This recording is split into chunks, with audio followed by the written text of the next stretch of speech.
نرخی کارەبای مۆلیدە لە گەرمیان لە مانگی ڕابردوودا 14,000 دینار بوو بۆ هەر ئەمپێرێک، بۆ ئەم مانگەش نزیک دەبێتەوە لە 12,000 دینار و پێنەدانی کارەبای نیشتیمانی و هەڵکشانی پارەی مۆلیدە ناڕەزایەتێکی زۆری هاوڵاتیانی بەدوای خۆی داهێناوە. واللهی نرخی ئەمپێرن 14 تا 15,000 دینارەکەوێت بۆ هاوڵاتیان بەڕاستی زۆر قورسە. ئێمە حاڵ حاضر خۆمان کێشەی مۆنی دەمانێ ئەمڕۆ 4-5 شەو ئێمە کارەبامان نییە، ئەمپێرەکەش هەر لای بین باشترە. ڕاستی ماڵی وهەیە کاکە کابرا فەقیرە 3 ئەمپێریە نزیکەی 40-50,000 دینارەکە. پێدانی 10 بۆ 12 کاتژمێر کارەبا لە ڕۆژێکدا بە هاوڵاتیان و هەندێک جار زیاتریش ترسی لای خاوەن مۆلیدەکان دروست کردووە و دەڵێن مۆلیدەکانمان بەرگە ناگرن و حکوومەتیش هاوکارمان نییە بۆ چارەسەرکردنی ئەو کێشەیە.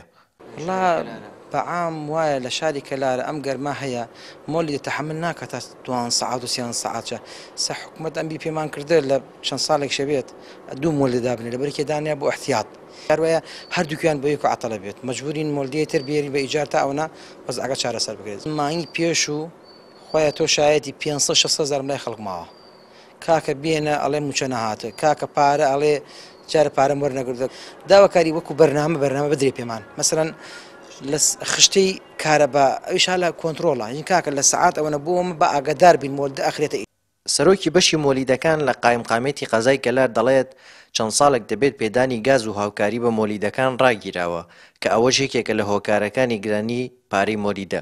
ئەو بابەتە وەکو پەیوەندی ڕاستەخۆ لەگەڵ ئێمە نیە لەبەرەوە گاز بەهۆی هەن لە پێش چەند ساڵێک ئێستا گاز نەماوە ئێمە وەکو دیاریکردن نرخ ئەمە لە پەیوەندیمان لەگەڵ ڕاستەخۆ لەگەڵ سلێمانیە بۆ دیاریکردنی پارەی نرخی ئەمپێر ئێمە بە کاتژمێرە هەر مۆلدێ چەندێ لە ماوەی مانگە چەند کاتژمێر ئیش کردووە بە کۆی ئەو کاتژمێرەکان نقمە دەرەکەین.